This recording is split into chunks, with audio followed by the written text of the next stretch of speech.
దిల్సునర్లో ఎంతో మంది నిరుద్యోగులు ధర్నాలు చేస్తున్నారు. ప్రభుత్వానికి కనీసం చీమ గుట్టినట్టు కూడా లేదు. అయినా ప్రభుత్వానికి ఎందుకు ఉంటుంది?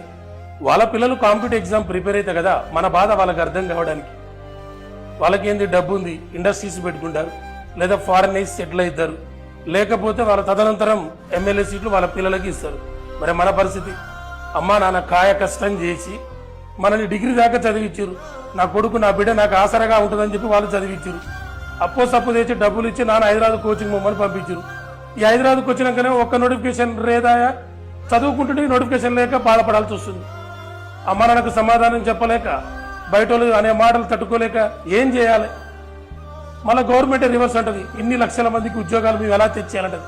సరే, ఇన్ని లక్షల ఉద్యోగాలు ఇవ్వకు, నువ్వు ఏదో కొన్ని ఉద్యోగాలు ఇస్తే అందులో మా దాంట్లో టాలెంట్ ఉన్న వాళ్ళు కొంతమంది వెళ్ళిపోతారు కదా, మిగతా టాలెంట్ లేని వాళ్ళు ఏదో ఒక జాబ్ చేసుకొని బతారు కదా.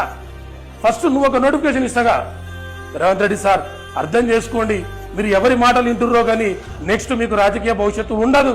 ఇది మాత్రం గ్యారెంటీ గుర్తుపెట్టుకోండి రేవంత్ రెడ్డి సార్.